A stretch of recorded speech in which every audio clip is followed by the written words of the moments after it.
Mesdames et messieurs les ambassadeurs, mesdames et messieurs les élus, mesdames et messieurs en vos grades et qualités, d'abord vous dire combien je regrette de vous accueillir dans cette météo si ingrate, mais j'y vois deux symboles. Le premier, c'est qu'après la pluie revient toujours le soleil, et le second, c'est peut-être un triste écho de la saison de la mousson qui avait marqué le début du génocide au Rwanda. C'est un immense honneur de vous accueillir toutes et tous aujourd'hui au cœur de notre ville pour cet événement si important pour la France, pour le Rwanda et pour les Rwandais et pour Paris. Nous sommes réunis aujourd'hui pour nous souvenir de cette histoire, nous souvenir de ces histoires, ces centaines, ces milliers, ces millions d'histoires qui ont traversé l'un des génocides les plus meurtriers de l'histoire de l'humanité. Aujourd'hui, Monsieur le Président Paul Kagame et évidemment Monsieur le Président de la République Emmanuel Macron vont inaugurer un monument national érigé en la mémoire des victimes pour que le monde sache, pour qu'il se souvienne, pour qu'aucune de ces histoires ne reste dans l'ombre de l'histoire. Je veux remercier Monsieur le Président Paul Kagame de nous honorer de sa présence qui marque l'importance du moment et des relations entre la France et le Rwanda, des pays qui avancent aujourd'hui main dans la main, tournés vers l'avenir, sans rien ignorer de leur histoire commune. Et je veux, à titre personnel, saluer les mots du Président de la République française sur la mémoire de ces tristes événements. Car le génocide perpétré contre les Tutsis au Rwanda est aussi une histoire française. Avec ce monument, il devient une histoire parisienne. Il permettra à tous les Rwandais de Paris et les Parisiens du Rwanda de transmettre cette mémoire à travers les générations. Notre ville est fière d'accueillir cet hommage national visible et permanent, pour reprendre les mots de la présidence de la République, pour lequel elle s'est engagée dès les prémices. À la fois, vous le savez, avec la création d'un mémorial au parc de Choisy dans le 13e arrondissement, où depuis de très nombreuses années, nous honorons la mémoire des victimes, et aussi où nous écoutons les témoignages des survivants. Je le dis en présence du maire du 13e, Jérôme Koumé. Et je veux remercier tout particulièrement Marcel Kabanda et son association Ibuka France qui a porté ce projet à la ville de Paris, à l'Élysée, et a été en quelque sorte la première pierre sur laquelle ce monument est fondé. Je veux ici saluer le travail qu'il mène sans relâche pour la mémoire, pour la justice, contre l'obscurantisme. En témoigne l'exposition « Le génocide des Tutsis au Rwanda, la mémoire en héritage » réalisée en partenariat avec Ibuka France et la ville de Paris et qui est présentée sur cette esplanade jusqu'à la fin du mois de juin et que vous retrouverez juste à côté du monument. Cette mémoire est plus que jamais vivante par le témoignage des rescapés, des victimes. Cette parole qui a été la condition de la réconciliation d'un pays, cette parole dont Paris veut aussi se faire modestement le porte-voix. C'est quand le souvenir se perd que le pire peut revenir. Aujourd'hui que les discours de haine refont surface, notre engagement pour la mémoire, pour la vérité doit être plus déterminé que jamais. Je veux m'adresser enfin aux rescapés, aux familles de victimes, à ceux qui se mobilisent, à ceux qui témoignent, comme à celles et ceux dont la parole ne s'est pas encore libérée. Nous sommes à vos côtés. Au-delà des mots et de la pierre, nous serons à vos côtés. Et je voudrais terminer par une citation extraite du dernier livre de Gaël Faye, Jacaranda. L'indicible, ce n'est pas la violence du génocide, c'est la force des survivants à poursuivre leur existence malgré tout. Alors disons encore que la violence de ce génocide est insupportable et écoutons toujours la parole des survivants. Je vous remercie.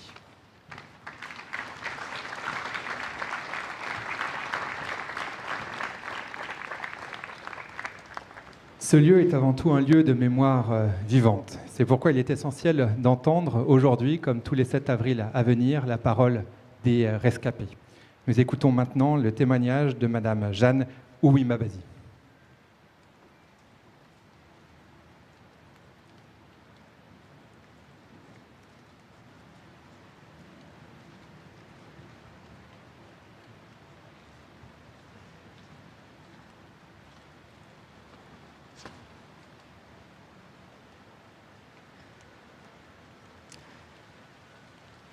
Messieurs les présidents de la République, Madame la Première Dame, chers invités et chers rescapés, il y a 32 ans, presque jour pour jour, le 5 juin 1994, j'atterrissais à Orly. Avec 31 autres enfants, nous étions grièvement blessés. À l'initiative de Médecins du Monde, nous avions été évacués en France afin de recevoir des soins médicaux dont nous avions besoin. Je me souviens que tout me semblait irréel, presque dénué de sens. Ce n'était pas que j'ignorais la chance qui m'était offerte sur le plan médical, mais plutôt que j'étais encore plongée dans ce hors-temps propre au génocide, où la réalité ordinaire peine à retrouver sa place. Je savais seulement que ce que nous venions de traverser nous dépassait. Nous venions de survivre au crime absolu, le génocide perpétré contre les Tutsis. Cette réalité ne pouvait rester confinée au silence. Témoigner relevait presque d'un ultime acte de résistance contre l'oubli et l'effacement auquel nous étions promis. Mais comment témoigner? Même 32 ans plus tard, les mots restent insuffisants pour dire ce que signifie être confronté au crime de génocide. C'est une expérience qui échappe à toute représentation. Comment se présenter ce que fait la perte d'1 million de personnes à l'échelle individuelle et nationale? Quel langage pourrais-je trouver pour dire le drame que constitue la perte de 3 générations de ma famille dans le même espace-temps? Ainsi, au contact d'une telle dévastation, les mots se rétrécissent. Ils ne parviennent ni à restituer pleinement la violence que nous avons subie, ni même à mesurer l'étendue de la perte. J'avais 16 ans, je vivais à Kigali avec ma famille, c'était les vacances de Pâques. Nous préparions avec beaucoup de joie le baptême de ma petite nièce Ornella, âgée de 11 mois. Première petite fille de la famille. La cérémonie devait se tenir le dimanche 10 avril. Le 6 avril, je devais me rendre chez ma grande sœur dans le quartier de Nyamirambo afin de m'occuper de ma petite nièce et permettre à ses parents de finaliser les derniers préparatifs du baptême. Mais mon oncle Joseph était de passage chez nous juste pour une nuit. Alors j'ai reporté mon départ le lendemain afin de pouvoir passer un peu de temps avec lui. Nous l'adorions. Si j'avais été chez ma grande sœur, probablement que je ne serais pas là devant vous. La soirée s'est déroulée normalement. Nous avons dîné, puis nous sommes allés nous coucher. Vers 22h30, la personne qui travaillait à la maison est venue réveiller mes parents pour leur annoncer que l'avion du président Habyarimana venait d'être abattu et que les miliciens Interahamwe érigeaient déjà des barrières aux abords du quartier. Le 7 avril, très tôt, vers 5h du matin, papa nous demande de quitter la maison familiale parce que ça devient trop dangereux pour nous, pour aller nous cacher avec ma tante et sa famille dans une maison en construction à proximité de leur domicile. Lui et mon oncle Joseph restent à la maison pour la surveiller, pensant sans doute que la situation finirait par se calmer. Quelques heures plus tard, papa sera assassiné devant notre domicile par les militaires de l'armée rwandaise. Mon oncle Joseph parvient à s'enfuir. Nous allons prendre la fuite à notre tour. Et dans la panique, je perds de vue les membres de ma famille. Nous avions tous en tête que la seule chance de survie était de parvenir à gagner une des bases des militaires de l'ONU, la Minoire, située à environ 500 mètres, à l'école technique officielle de Leto. L'école technique officielle Leto. Mais le quartier était sous le contrôle des milices et des militaires de l'armée rwandaise, rendant tout déplacement dangereux. Alors je demande à une famille voisine Hutu de me cacher.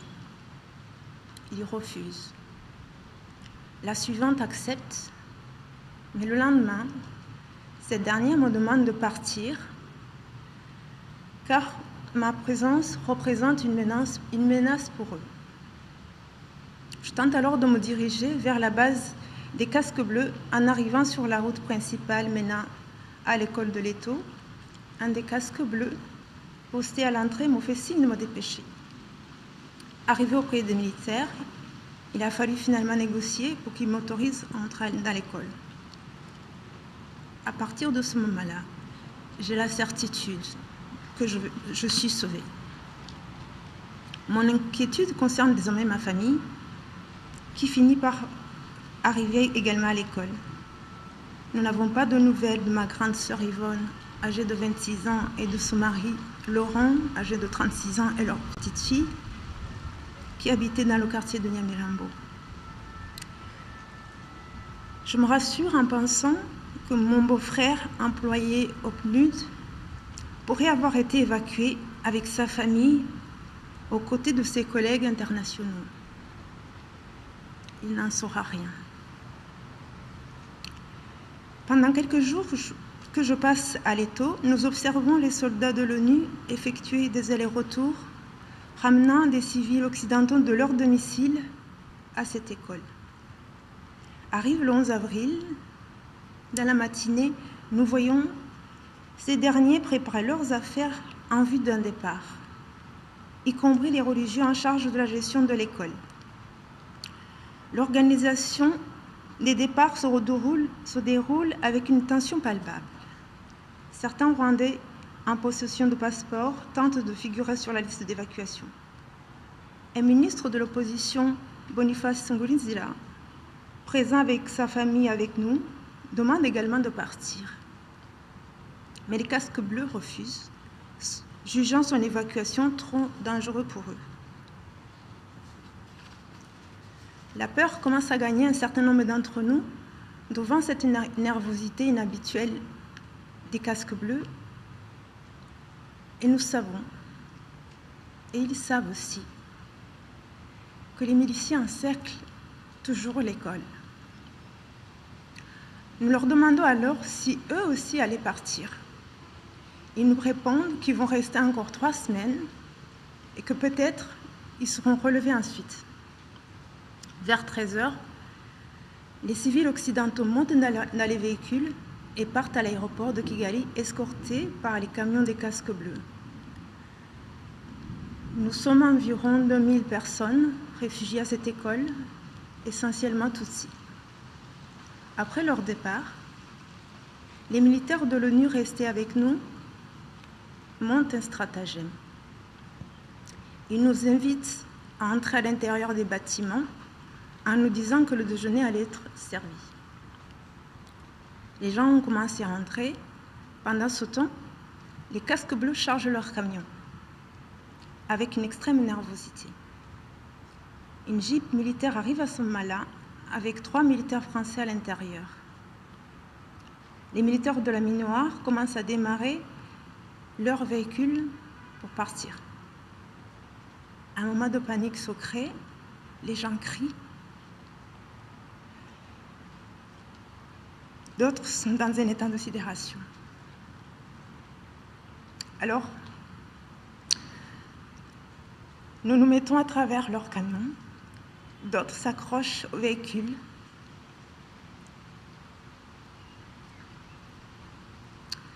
Et là, ils tirent en l'air. À ce moment-là, nous ne savons pas s'ils sont en train de nous tirer réellement dessus. Nous nous couchons par terre, d'autres se mettent à courir dans tous les sens. Un des casques bleus nous demande de les laisser partir et nous dit que les militaires français allaient rester avec nous. Ils démarrent leur camion tout à l'heure, précédés par la jeep française. Tous s'en vont. Ils nous abandonnent. Ils avaient reçu l'ordre.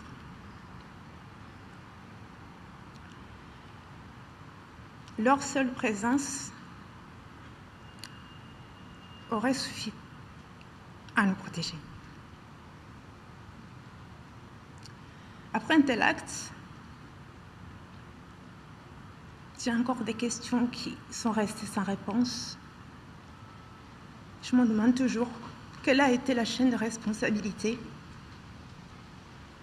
pourquoi les responsables ont bénéficié d'une impunité totale et ont poursuivi leur carrière sans avoir à rendre des comptes.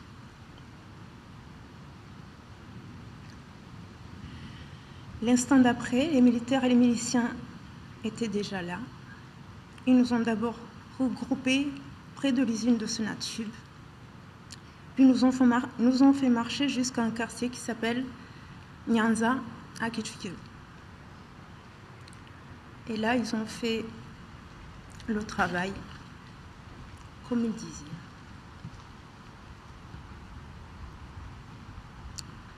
Tout mon monde s'est disloqué à cet endroit-là. J'ai perdu mes voisins aussi, mes amis que je connaissais depuis la maternelle, les amis de mes parents et bien sûr ma propre famille, ma mère Angéline qui avait 46 ans, ma sœur Marie-Josée qui avait 19 ans, mes oncles, mes cousins, mes cousines. La liste est longue. Très peu de personnes ont survécu. À ce moment-là, je n'étais pas encore blessée. Et à la tombée de la nuit, nous avons été encore quelques-uns tentés de nous cacher encore dans le petit bois aux alentours. Puis ils nous ont retrouvés le lendemain.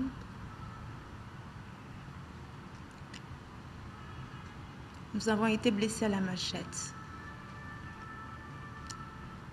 Et certains n'ont pas eu la chance de survivre.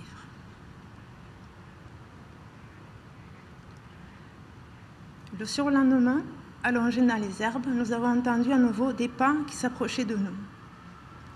Quelqu'un m'a touché la joue. J'ai ouvert les yeux.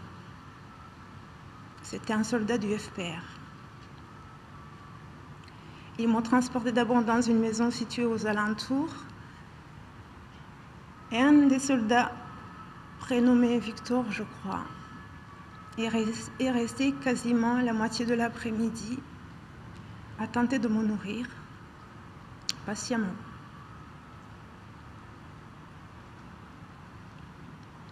Il m'a littéralement insufflé la vie. Là où moi-même, je ne voulais plus y croire. Plus tard, ce sera le capitaine Evode qui se démenait pour trouver une solution à nos multiples difficultés avec gentillesse. Nous avons été amenés à l'hôtel Rivero, situé sur les hauteurs de Kigali, réquisitionné par le FPR, pour y loger des rescapés. Ils nous ont donné des vêtements propres. Ils nous ont soignés avec les moyens du bord, tout en continuant à se battre contre les génocidaires.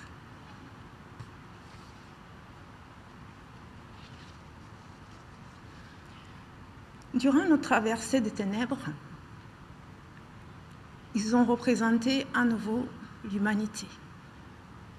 Ils nous ont arrachés de l'anéantissement.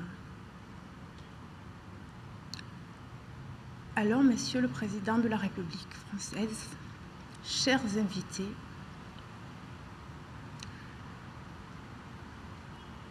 pour la première fois depuis 32 ans, permettez-moi d'exprimer à Monsieur le Président du Rwanda, Paul Kagame, et ses hommes, ma plus profonde reconnaissance.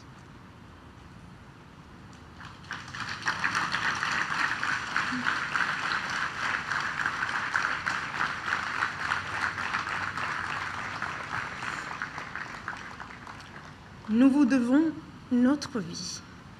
Merci.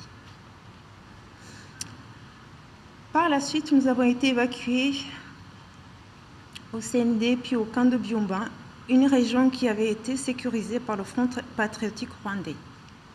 J'ai quitté donc cet hôpital début juin, accompagné par le personnel du Médecins du Monde, pour venir me faire soigner en France, dans le sud de la France, accueillie dans une famille d'accueil, devenue ma nouvelle famille. Grâce à elle, j'ai ainsi pu trouver des ressources nécessaires pour me reconstruire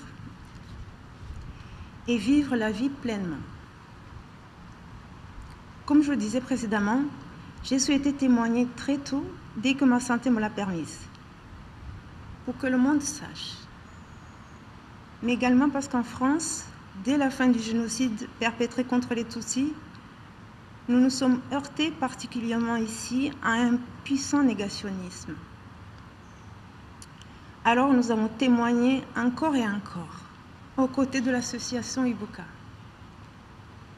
Car un proverbe rwandais dit « Ukuri guca mw'isi iko ariko ntigushya ». La vérité traverse le feu mais ne s'y brûle pas. Aujourd'hui, nous éprouvons à la fois une grande satisfaction et du soulagement devant l'existence de ce mémorial à Paris, ici à Paris, et en ce lieu même. Son édification constitue d'abord une forme de réparation symbolique face à l'entreprise d'anéantissement qui nous visait. Il réinscrit durablement la présence des personnes disparues dans l'espace public. Il constitue une œuvre de pédagogie, un espace de questionnement permanent adressé à nos contemporains. Il est une œuvre de transmission destinée aux générations futures et il offre aux plus jeunes une possibilité de comprendre, de questionner et d'apprendre. Pour toutes ces raisons, je tiens à vous adresser, Monsieur le Président de la République française, mes sincères remerciements pour avoir rendu possible la réalisation de ce mémorial.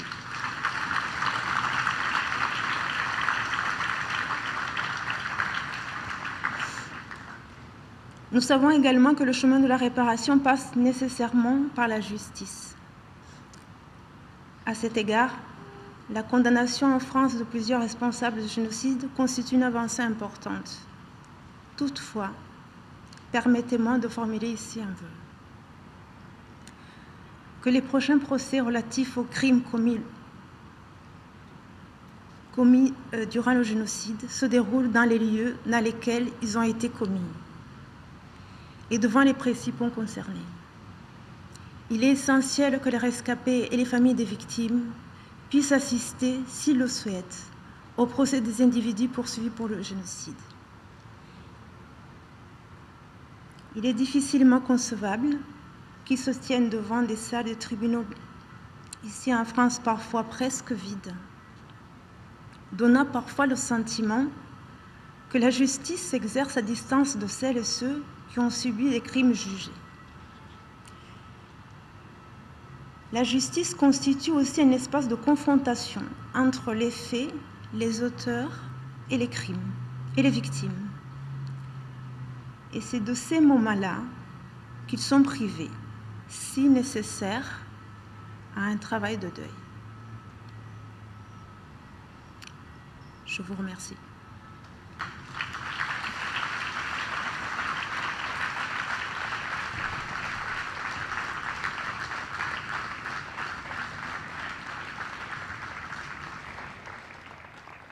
Merci Madame Ouima Bazi pour ce témoignage poignant.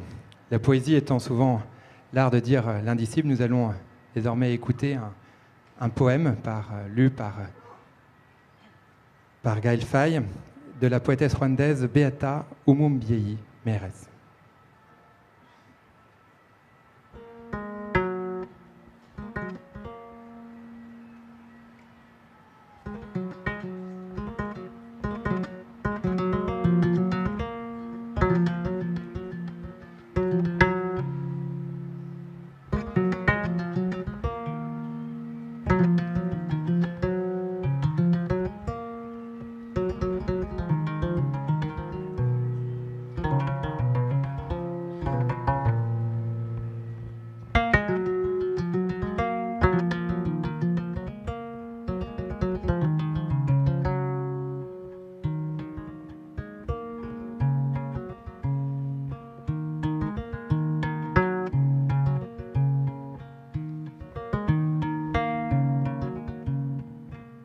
Notre amitié ancienne comète a mis fin à mes ténèbres. La nuit s'est teintée de tendresse colorée. j'ai cessé de traverser les déserts d'oreilles. C'est une heureuse surprise au firmament, une nouvelle légèreté à l'horizon.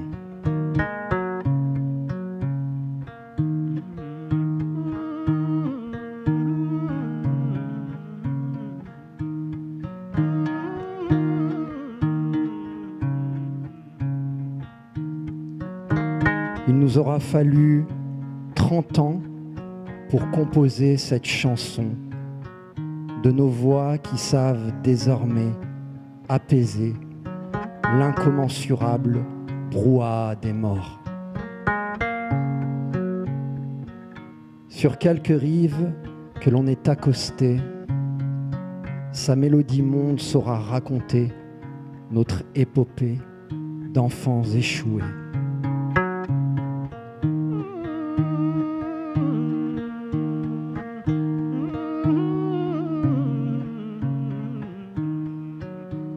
De rive en rive, de rage en rage, nous sommes les pièces réarrimées d'un récit immense et généreux. Dans les remous de ce long voyage, nous apprenons à culbuter le malheur.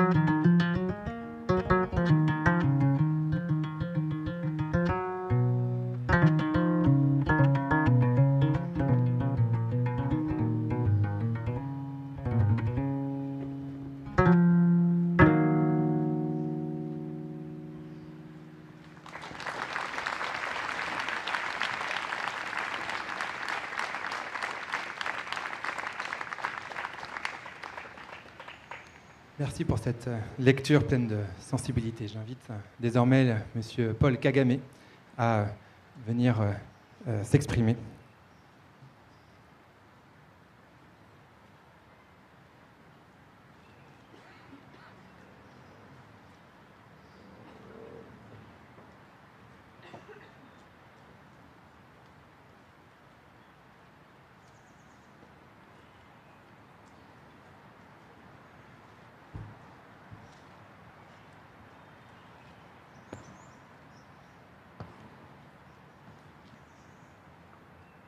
Excellency, Emmanuel Macron, President of the French Republic, Mayor Emmanuel Gregoire, Marcel Cavanda, President of Ibuka France, senior government officials, members of the diplomatic corps, distinguished ladies and gentlemen. I would like to thank the survivor who has just spoken, Jean Uwimbawazi. It's not part of my speech, but let me say a small thing. The events she described are very familiar to me in many ways. One, it seems in Rwanda, there was bound to be a cycle of 30 years in which such tragedies would take place, because what she described 30 years or so, 34, before that, we experienced another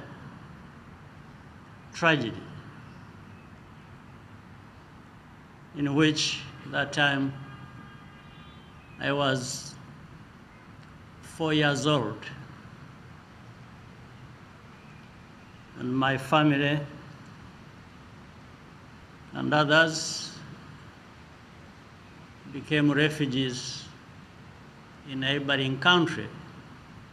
I grew up in a refugee camp for over 20 years. So it happened in 1960s, and then it happened 1994. Of course, what happened in 94 has no comparison. But I was just talking about the story of the cycle that took place.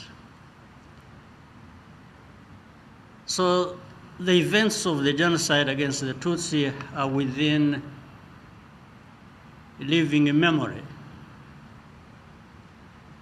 And so the work of memory necessarily begins with their word. Survivors are living memorials, not only by virtue of the visible scars of the body, but also the indelible wounds of the spirit, which they transmit to us through their testimony. The memorial before us is powerful because it sets the truth in stone and protects it from the heartlessness of time by instructing the living. It's not a validation because none is needed. But it will stand as a mark of respect for the dignity of Rwandans and our history. However, to witness the inauguration of such a memorial in a place of honor in the city of Paris is anything but routine. I want to thank the city of Paris and its mayor, Emmanuel Gregoire, as well as the former mayor, Anne Hidalgo, for making this possible.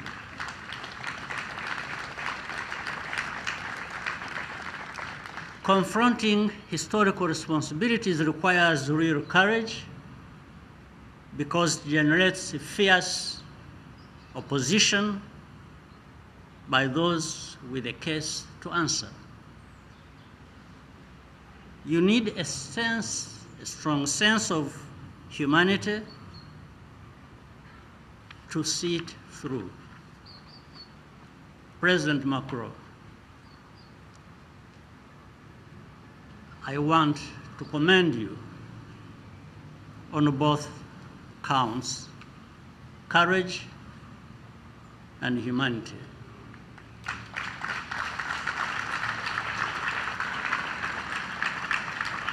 Five years ago, you took a risk and came to Kigali following the release of two independent reports, one commissioned by your government, the other by Rwanda, but arriving at similar conclusions. You acknowledge that France could have stopped the genocide but did not. In response, I described the words as something more valuable than an apology, namely the truth. This door was first opened by President Nicolas Sarkozy, and I wish to commend him today.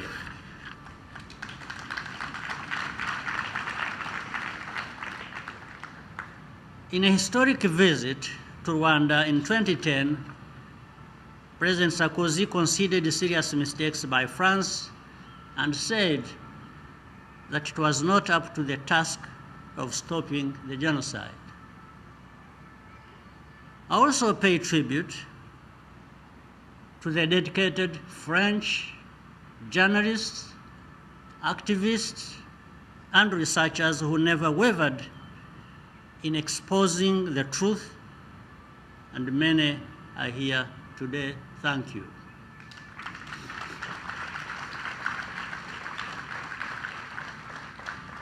Your efforts to make sure that the story was told have saved countless lives and conferred dignity on the victims.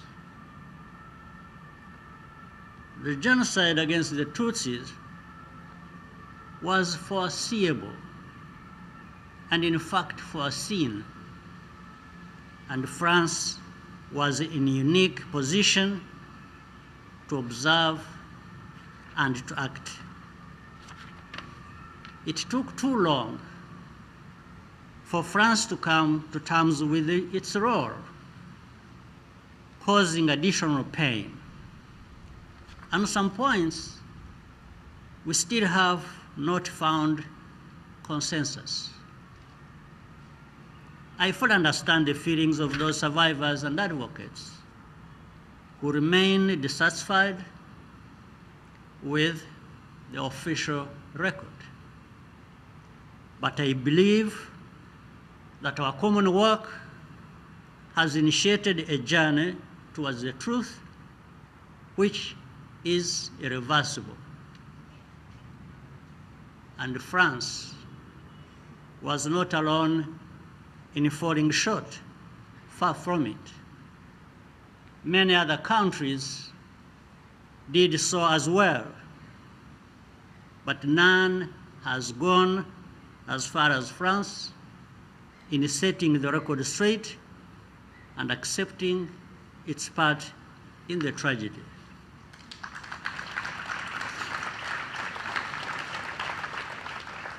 We also appreciate the notable efforts that have been made by France to try genocide perpetrators living here and to criminalize genocide denial. That work must continue. Settling scores on traps, settling scores only traps all of us in the past. We needed to walk free from the tongue of lies, and we have. Then, as now, France serves as a pen holder for African affairs at the United Nations and in other forums. As a result, France will naturally be held to a higher standard, factually and morally, whenever the echoes of history intrude on current affairs on our continent. I hope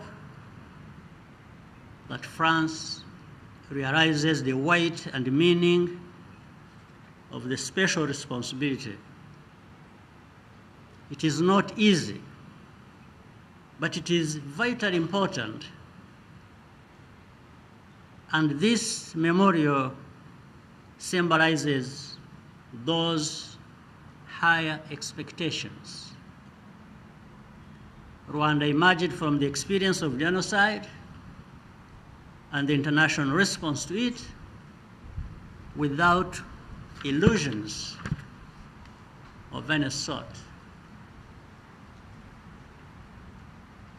One certitude is that the main responsibility for the genocide is located within our own society as Rwandans. Others contributed, but you cannot blame them more than we do ourselves. That attitude has liberated us to look within ourselves and our traditions for the solutions needed to change our society for the better, for all Rwandans. Rwanda's determination to overcome its tragic history and ensure that it is never repeated has never waned and never will.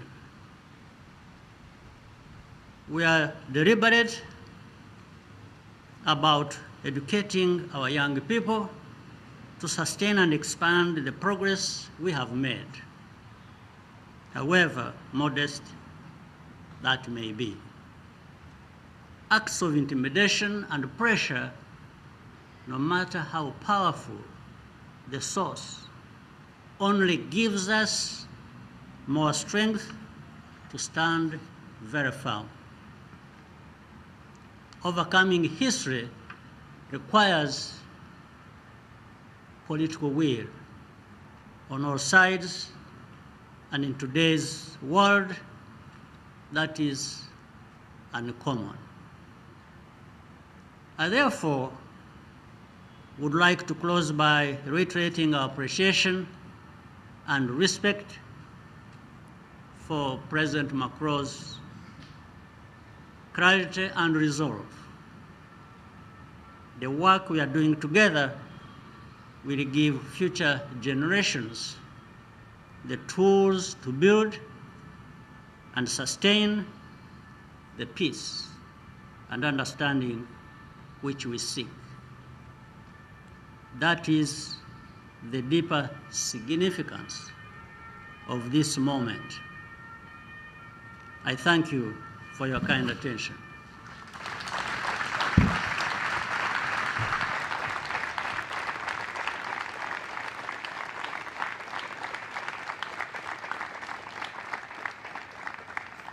Mesdames et messieurs, j'invite maintenant à la tribune Monsieur le Président de la République.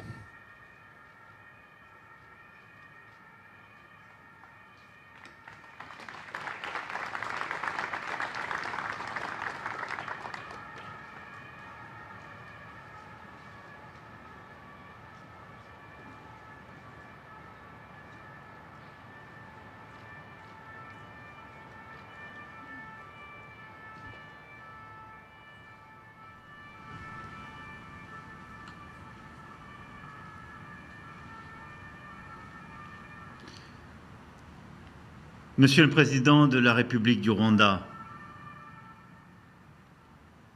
cher Paul Kagame, Madame la Première Dame, Mesdames et Messieurs les ministres,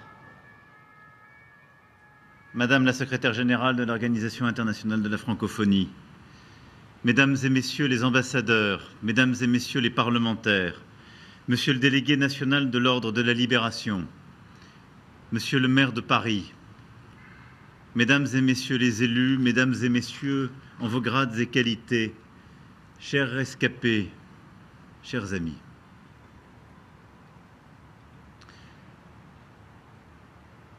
Ce monument est un aboutissement. Il inscrit désormais le génocide des Tutsis au Rwanda au cœur de notre capitale et de notre histoire. Il est l'aboutissement d'un long et patient travail de vérité que nous avons collectivement fait nôtre et qui s'appuie sur des décennies de témoignages, d'écrits, de travaux, d'une mobilisation acharnée. Et merci pour les mots à l'instant prononcés, Madame, avec courage. La lumière devait être faite, les mots devaient être posés, la reconnaissance devait être accomplie. À Kigali, en mai 2021, au mémorial de Gizozi, j'ai reconnu au nom de la France les responsabilités de notre pays dans un engrenage qui a conduit à mener au génocide des Tutsis. J'ai dit alors ce que notre nation a fait, a laissé faire, a dit ou n'a pas dit. Je n'entends rien retrancher de ces mots qui sont autant de pierres ajoutées à l'édifice de vérité que nous voulons bâtir. Je n'ai oublié aucun de ces mots. Je n'ai pas oublié non plus votre regard dans ces instants, Président. Votre attention, puis vos propres mots. Comme toujours, choisis, pudiques, mais qui accueillait cette reconnaissance. Et je veux ici aujourd'hui à Paris vous remercier infiniment pour cela.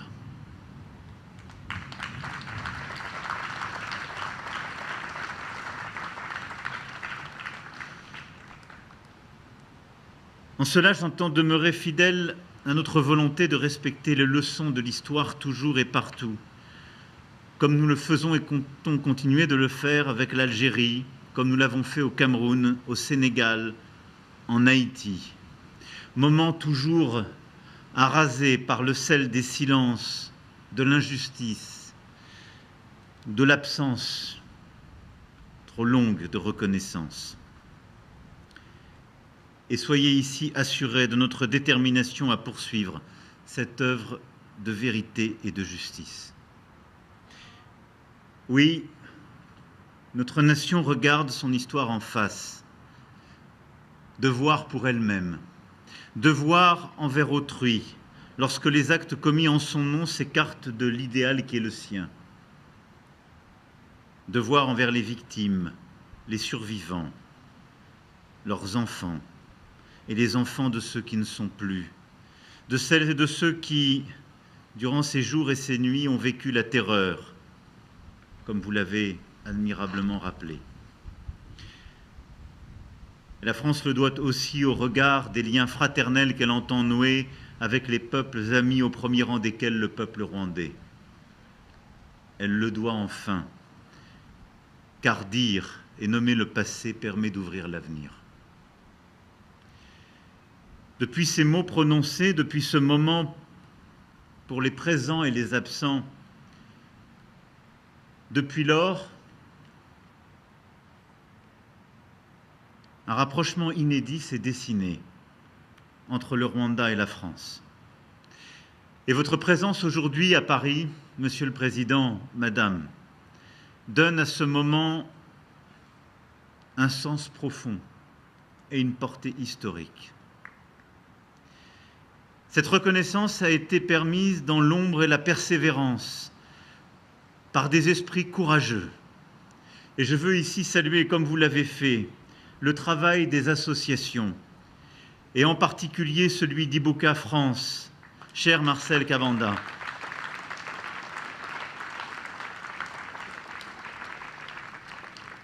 Sans lequel ce monument n'existerait pas.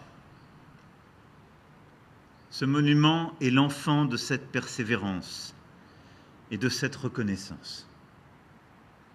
L'œuvre de l'artiste, ce dialogue entre deux masses formant un jardin où chacun peut prêter voix au souffle du temps, cette œuvre, nous la devons à Grada Kilomba. Ces archives, c'est leur nom, ont quelque chose du calme bloc ici-bas chu d'un désastre obscur, pour évoquer Mallarmé.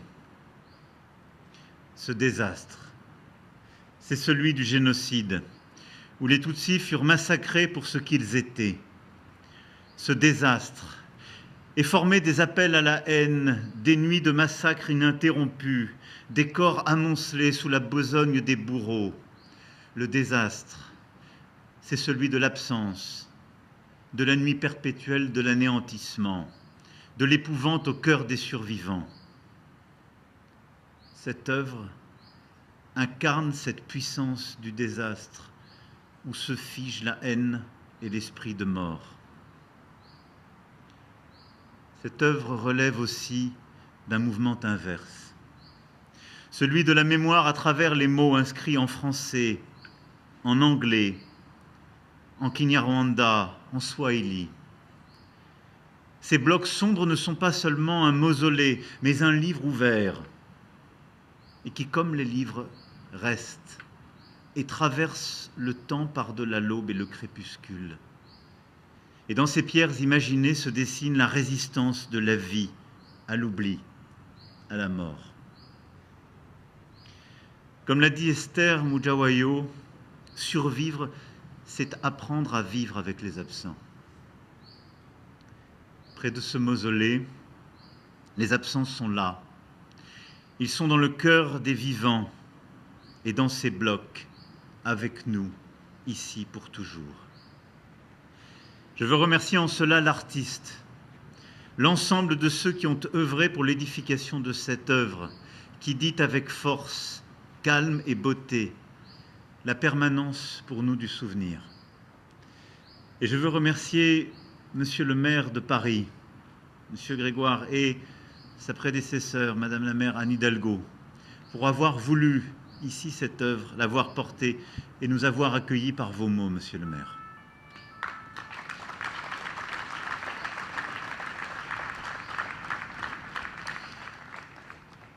Mais ce monument, s'il est un aboutissement, il n'est pas une fin. C'est un jalon sur un chemin que nous avons ouvert. Nous avons collectivement, ces dernières années, beaucoup travaillé. Vous avez beaucoup lutté pour que des mots soient prononcés en 2021. Comme je l'ai dit, Président, vous les avez accueillis avec beaucoup de courage. Et je ne sous-estime pas qu'il y avait beaucoup de gens pour vous dire que ça n'était pas assez, que ça aurait dû arriver plus tôt. Et cela d'autant plus que vous aviez combattu. Mais par ce travail de tous, par ces mots prononcés, parce que vous les avez accueillis, nous avons ouvert des chemins. Ils sont fragiles, ces chemins encore, mais nécessaires. Et le rassemblement d'aujourd'hui doit nous rappeler aussi tout le soin que nous devons y mettre. Chemin de vérité. Dans un monde où les empires parfois ont la tentation de falsifier l'histoire, dans ce moment aussi où le passé est un champ de bataille, dire la vérité est plus que jamais nécessaire. C'est la condition de la paix. Et tous ceux qui, y compris aujourd'hui encore, dans votre région, nient cette vérité, prennent le risque du retour de la guerre. D'abord, nous devons continuer d'écouter la parole des survivants. Je pense aujourd'hui aux rescapés, aux témoignages bouleversants que nous venons d'entendre,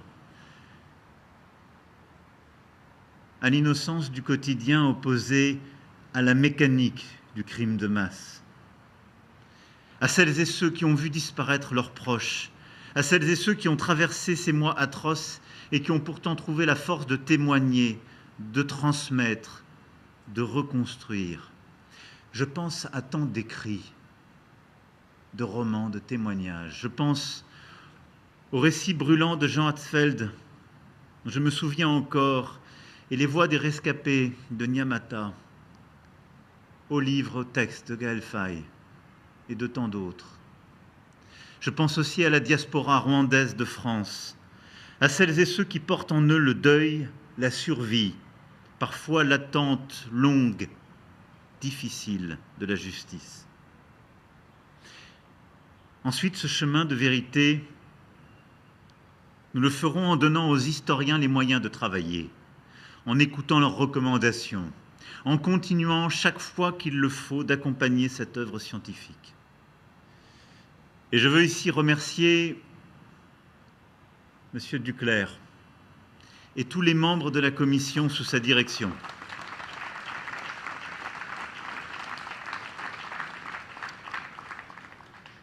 Merci, cher Vincent, vous et tous vos collègues, pour le travail mené avec rigueur, courage, par la commission de recherche sur les archives françaises. Pour nous, la vérité se fonde et se fondera toujours sur le dialogue, la recherche historique, l'ouverture des archives, le travail des historiens mené dans le silence des livres, aux côtés des sources et des traces de l'histoire. L'histoire prend ainsi sa juste place. Elle donne aux témoignages, aux traces, elle accueille les mémoires, elle fait justice. Elle permet la vérité et la reconnaissance. Chemin de justice ensuite. Ces dernières années encore, la justice française a poursuivi son travail, il le fallait. Mais ce que vous avez dit pour conclure tout à l'heure, Madame, est juste. Et nous allons y veiller. Des procès se sont tenus, d'autres enquêtes se poursuivent. Personne n'est ni ne sera au-dessus des lois. Et à celles et ceux qui pensaient avoir trouvé sur notre sol le refuge du temps ou l'abri de l'oubli, la justice française s'est trouvé les moyens de répondre. Aucun crime contre l'humanité ne peut bénéficier de la prescription ou de l'impunité. Aucun. Et je le redis avec force, justice sera rendue.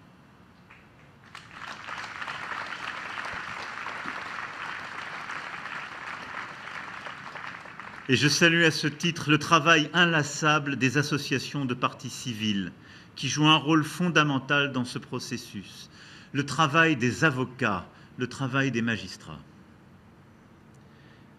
Chemin de vigilance aussi. Ces blocs irrécusables sont devant nous aussi comme des injonctions. Injonction à ne jamais nous accommoder, ne jamais oublier que ces masses obscures renferment aussi ce que l'esprit humain peut avoir de barbare. Ne cédons rien à la haine raciste de tous les jours. Et comme le dit l'auteur rwando-canadien Benjamin Sehene, le génocide commence quand on regarde son voisin comme un étranger. C'est vrai. Le seul remède à cet abandon de chaque jour, à ce mal qui n'est jamais banal mais qui devient courant, est un devoir de fraternité. Et comment imaginer que le risque a disparu? Comment ne pas s'épouvanter devant la force de frappe aujourd'hui des propagandes en ligne? Il y a, derrière nos écrans, d'autres radios mille collines. Ouvrons les yeux.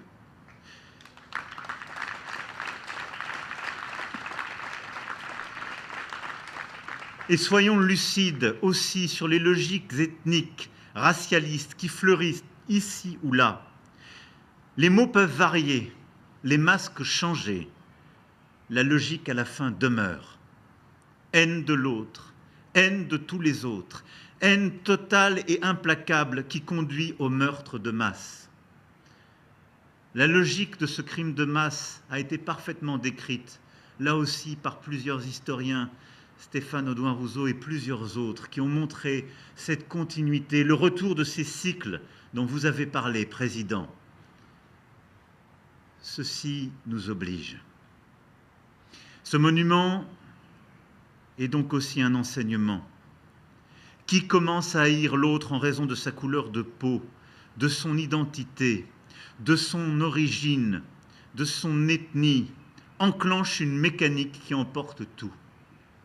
Une soif de meurtre qui tenaille les esprits, et le jour venu frappe, massacre, efface.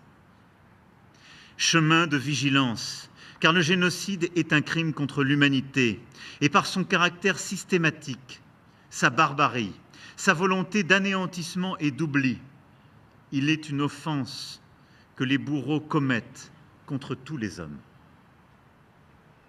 Une blessure faite à la conscience universelle. Oui, Ce génocide porte en lui la mémoire de tous les autres génocides, dans leurs différences particulières et irréductibles, sans hiérarchie, sans confusion, avec la même indignation, la même douleur, la même résolution aussi à ne pas laisser se commettre le pire. Et notre conception de l'universel revient à dire cela. Nul ne peut être en paix dans le secret de sa conscience si l'humanité, quelque part, est prise pour cible. Chemin d'action, ensuite. Car toute cette histoire nous oblige à toujours œuvrer pour la paix, le dialogue, pour que les armes cessent et que la mécanique des crimes ne se réenclenche plus jamais. À ce titre, être là nous oblige à vouloir la paix pour tous, le respect de chacun et de toutes les souverainetés dans ce drame en cours depuis trop longtemps dans la région des Grands Lacs. Chemin d'espérance, enfin. Comment ne pas souhaiter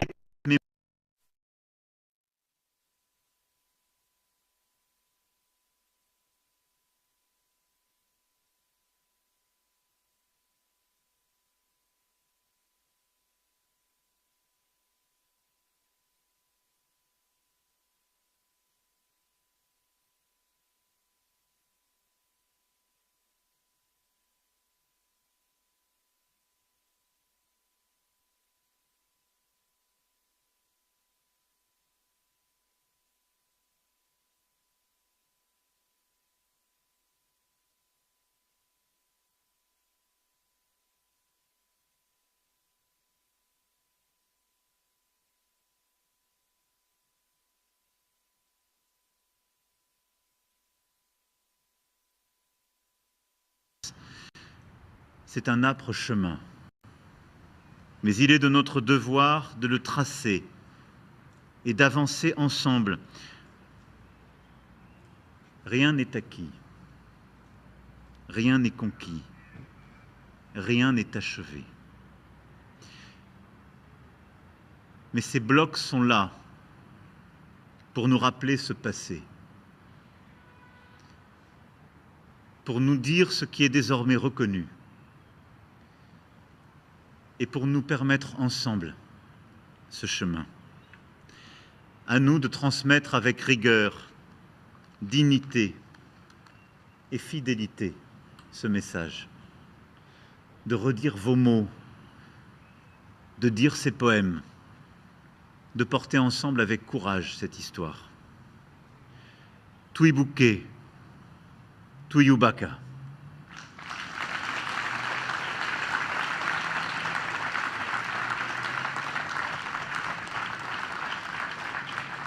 Se souvenir, bâtir ensemble.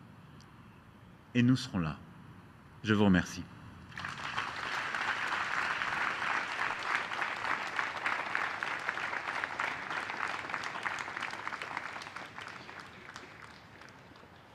Nous allons à présent procéder au geste inaugural. J'invite Monsieur le Président de la République du Rwanda et Monsieur le Président de la République à venir déposer une gerbe. Nous observerons ensuite une minute de silence, suivie des hymnes nationaux.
Mesdames et messieurs, ce monument honore la mémoire des victimes.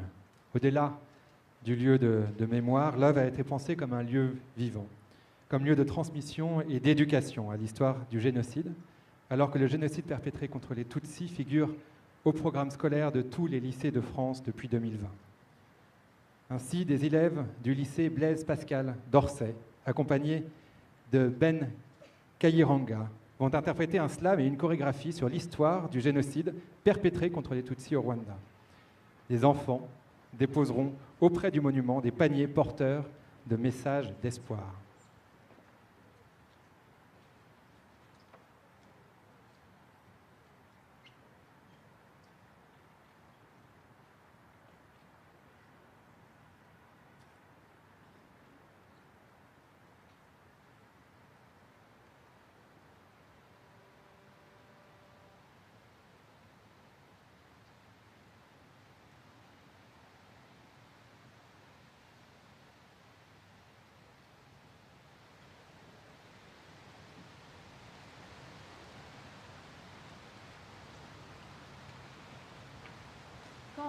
Quand j'ai lu toutes tes histoires, toute la haine à ton égard, Quand j'ai vu toutes les images, le sang imprimé dans les pages, je ne peux éprouver ta douleur. qui transforme la pluie en pleurs, mais en cette commémoration, laisse ma voix te rendre honneur. Je vais raconter ton récit où tant de vies se sont perdues. pour qu'on puisse se souvenir de tous ces rires qui se sont tus. Aimons nos différences, car elles sont notre force. Nous sommes du même bois et de la même écorce.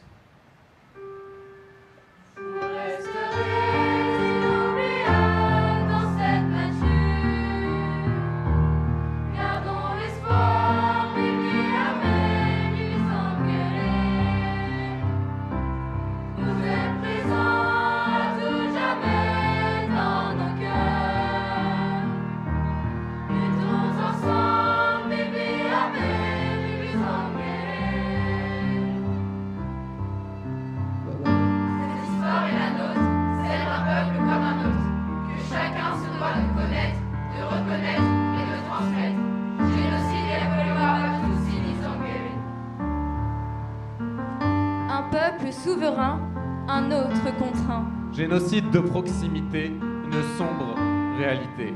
Voisins contre voisins, frères éloignés. Fraternité envolée, libertés arrachées. Identité cadenassée. L'amitié brisée, le lien déchiré. De leurs mains coule le sang de leurs voisins. Des âmes innocentes prises dans la tourmente. Ces enfants décimés dont le souvenir nous hante. Des foyers par centaines, tous détruits par la haine. Noyés dans leur étreinte, leurs vies se sont éteintes. Un simple visage, de simples traits, peuvent dessiner leur sort. Toute la famille condamnée, jetée brutalement dans la mort. Génocide dans les villages, dans les champs et les marécages. Les Tutsis subissent le carnage. Sous le soleil des 1000 collines se dévoilent les tristes ruines d'un peuple qu'on a mis en cage. Peut-on réparer les ravages que nous laisse cet héritage? Vous resterez inoubliables dans cette nature. Gardons l'espoir, vivez la paix, plus engueulés. Vous êtes présents à tout jamais dans nos cœurs. Luttons ensemble.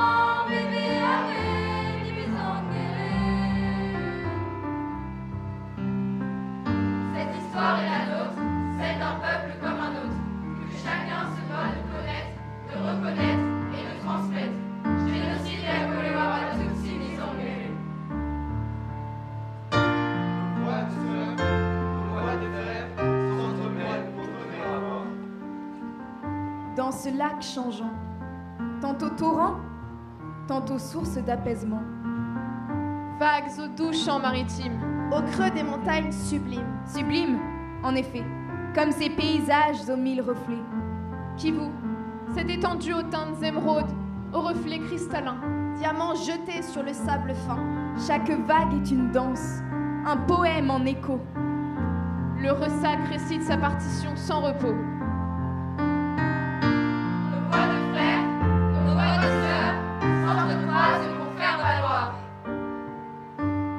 éternelle symphonie. Partageons nos sempiternels récits. Naviguons vers l'ailleurs, cette odyssée en mémoire. L'eau dit ses hommages, il faut l'aude hisser. Suivant la danse ignorée, d'une telle beauté, impossible à oublier. Nous devons garder l'espoir. Nature et humanité, dans tous les cœurs réconciliés.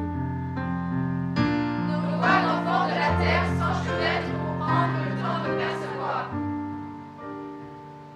La forêt nimbée d'une atmosphère tranquille Et peuplée d'arbres immobiles. Comme une reine en secret, elle guide leur danse. Ces oiseaux chantent et nous bercent en cadence. Les animaux, témoins du silence sacré. Gardien de la forêt, Témoins d'une époque passée, Curieux, se redressent. se rappelle qu'avant que cette communion ne naisse, on a entendu d'innombrables cris de détresse. Et nous, car du passé nous avons connaissance. Chantons ensemble pour célébrer la différence. Vous resterez inoubliables dans cette nature. Gardons l'espoir, vivi amène et plus engueulés. Vous êtes présents à tout jamais dans nos cœurs. Luttons ensemble, vivi amène et plus engueulés. Vous resterez inoubliables dans cette nature. Gardons l'espoir, vivi amène, lui engueulés. Vous êtes présents à tout jamais dans nos cœurs. Luttons ensemble, vivi amène, lui engueulés.